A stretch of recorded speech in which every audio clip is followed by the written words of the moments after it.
Hi there, I'm Miller Sipka, and this is the Apatros review. Now, this episode is a reassessment of a film that I had reviewed all the way back in 2020. I do have some reassessments to do, only like a couple, and this is the first.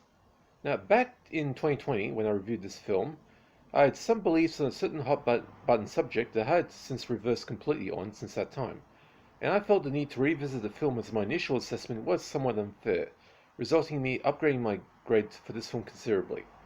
The film I'm reassessing here is Kingdom Come, which was a direct-to-video Canadian B film released in Australia on the 20th of August 2014. It was directed and edited by Greg A. Sager, written by Greg A. Sager, Jeff Hart and A.J. Williams, produced by Greg A. Sager, Gary Elmer and Dwight Coughlin, and photography was done by Gary Elmer, music by Aaron Gilhoys, and production design by Noel Sargent. The cast includes Rye Barrett, Camille Hollett-French, Ellie O'Brien, Jason Martorino, Kate Ullman, William Foley, and Jojo Crone. And this is also a DVD review, and the DVD is from Accent Film Entertainment. I'll talk more about that later on. Now, Kingdom Come, a Canadian direct-to-video horror flick that comes across as a Catholic version of the Saw franchise, is actually not the atrocious film I initially took it to be. Indeed, its concept was decent enough if utilized correctly, but still not a particularly great film in any measure, only an average one. Now, roughly 85% of my initial assessment still remains the same. Only my view around the element of the storyline where the female lead turns out to be headed to hell due to her having an abortion, only being saved when the spirit of the unborn child she had terminated chose to forgive her. And my view pretty much needed an ideological update.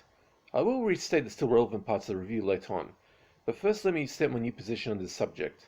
I will give you fair warning, this is a controversial topic in the least, and some of you out there will disagree with me, which is fine, so consider yourself warned. By the way, I have by this point removed the original video, the original assessment from circulation, so you won't find it on my YouTube channel anymore. This reassessment replaces that, which is why this episode actually features the same episode counter as the original video did, only with the R suffix to denote it being a remake of the review. I do have like a reassessment of a film that I reviewed in the first season as well, but that video will stay. I'm not going to delete any video from my original season.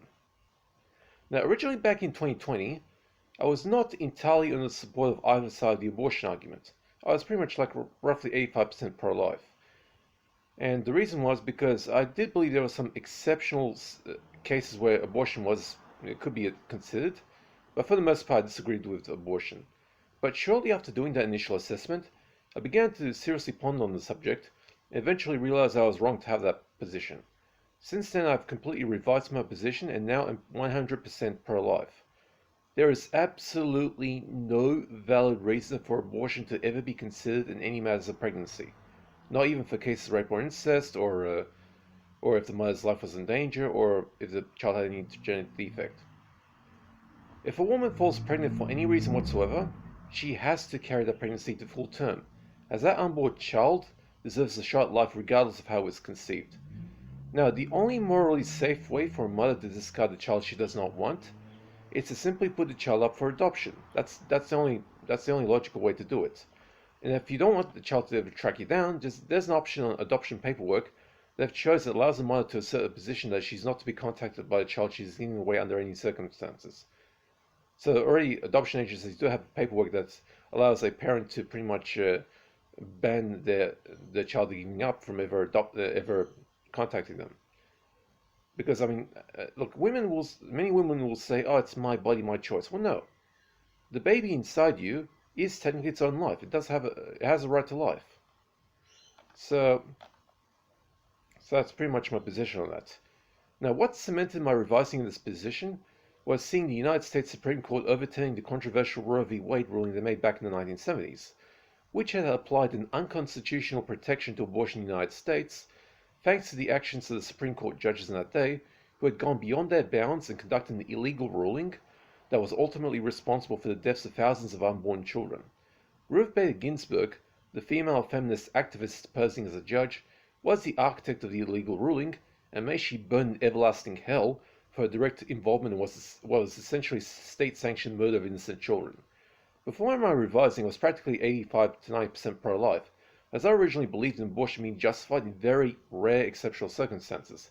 But after I did my research and found sufficient cause to reverse my view on those exceptional circumstances, while the actions of the feminist activists, particularly in the now infamous footage of that fat black activist covered in fake blood with a doll strapped to her crotch that she had play acted tearing out, demonstrated to my eyes that these people never had any good intentions. When that Ruth Bader Ginsburg tribute statue that resembled a demonic idol was erected in New York, I said to myself, good job correcting yourself. Don't ever join the audience of that demonic feminist bitch.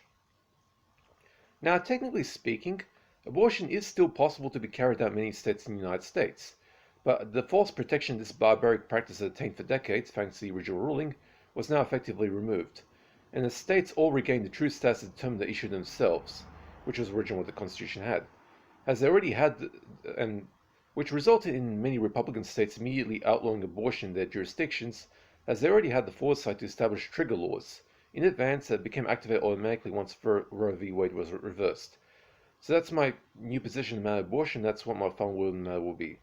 To reiterate, there is absolutely no justifiable context for abortion to ever be considered. Now on to the rest of the reassessment of Kingdom Come. The film has a firm grasp on the technical side of things. Shooting a B-grade direct-to-video horror film in a since-demolished abandoned mental hospital, Southwest Regional Cinema in Canada, come to think of it, that's actually the perfect place to shoot this kind of movie, as most of today's radical left belong in the mental hospital themselves, particularly trans activists. Now, shooting a film in an abandoned location like that does present some challenges, as the building was in a rather unsafe state. After the film was shot, they did demolish the building. Indeed, you can see parts of the building in some serious dangerous condition in some shots, although I do trust the production that carefully altered the condition to allow the cast and film crew to move around in necessary safety. The lighting is right on point with the subject matter. It does allow the viewer to see more of their boosted contrast on their display monitor if need be, and the sound is just as good.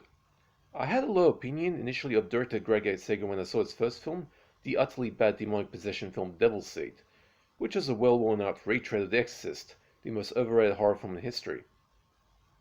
And that opinion was initially bolstered by this film, but now I will give him some long overdue credit, as he did make a reasonable film here. If you're a Catholic who wants to see what things would look like if Saw was made by Catholics, then this will definitely be on top of your viewing hit list. However, there is one thing that stops Kingdom Come from getting anywhere above average in my book. In the film, and this is one issue that still remains, in the film a young woman finds out that one of the captives in this temporal proving ground that the entire main cast is stuck in, after they all wind up in a multi-car pile-up on a Canadian highway, their souls are at the mercy of the powers that be as the people they wronged in their lives come forward as vengeful ghosts to judge them on the deeds. She finds out that one of the other people in the building with her happens to be the shroomer, let's just use that word, who had molested her in her youth. Right before the climax, she has the opportunity to judge her attacker by either forgiving him or by caving his head in with a nearby pipe.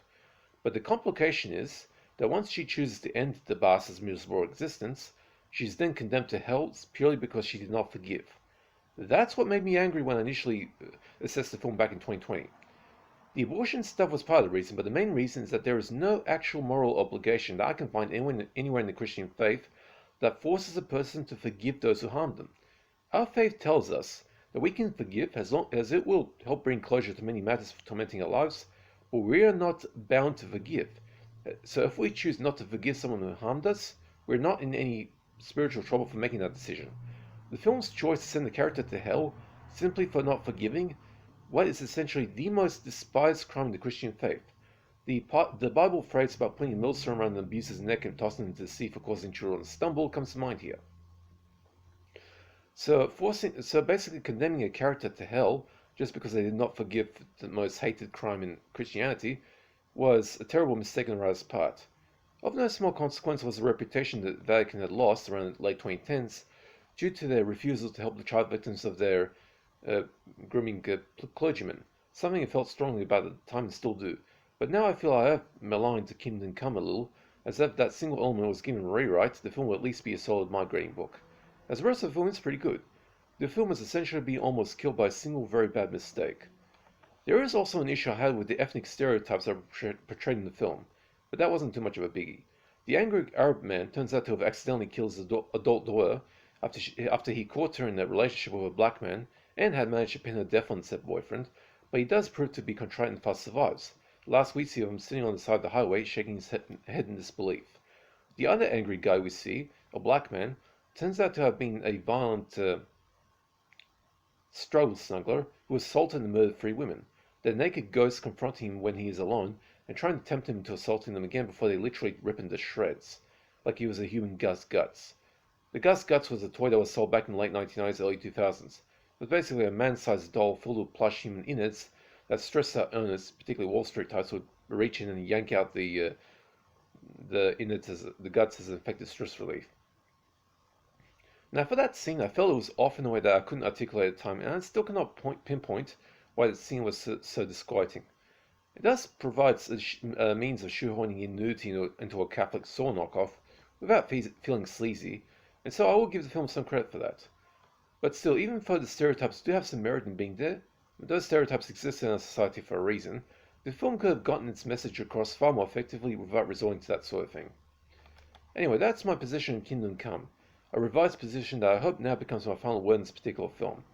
Save for that part with the woman condemned to hell for not forgiving her attacker, this was otherwise a surprisingly reasonable film. Only one rewrite for one scene is needed to give this film a serious shot being at C+ or even B, but I'm not going to give this film anything higher than a C, 4 out of 10 that I deem most fitting. An average film tops. Now for nudity, there is a small helping of the Gru, particularly in the struggle snuggler getting his guts torn out of him, but the gore is shot in relative darkness, preventing us from getting too good a look at the red stuff. Of course, the color palette is a little bit desaturated. As for nudity, the 3 assault victims, Stephanie Mary Keppeling, Margarita Giladov, and Madison Crocker, in order of appearance, are completely naked. Although the first 2 have their breasts and butts seen, only Crocker displays the nudity trifecta, provided you boost the contrast in the first moment she appears to get a decent look at the bush. You'll have a chance to do it with the DVD. As for the DVD, the disc came issued onto Australian video store shelves back in the mid-2010s, by Accident Film Entertainment, which was originally a rental-only label, but survived the rental apocalypse for a time by switching over to the retail market. Now, us Australians would know that these guys were the same ones who tried to, were actually briefly released a Serbian film.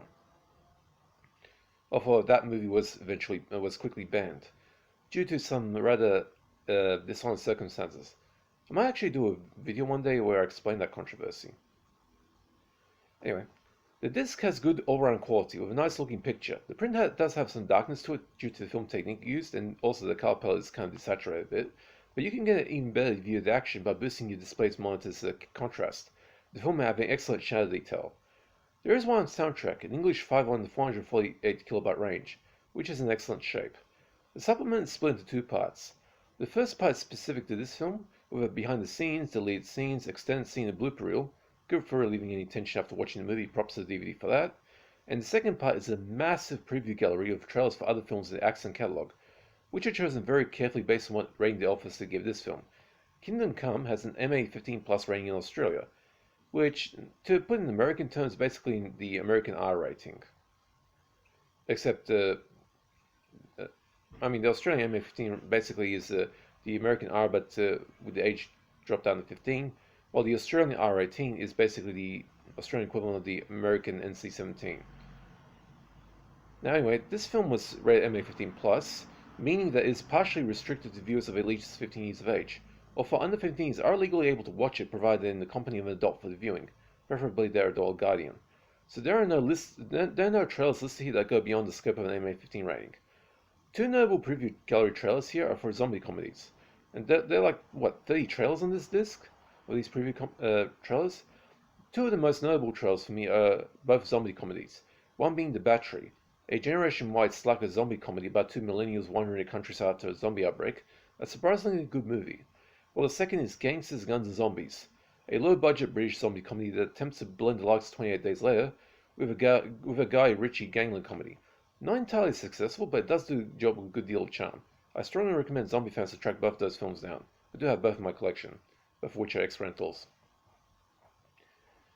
Okay, so I give Kingdom Come a C, 4 out of 10. It's an average at best.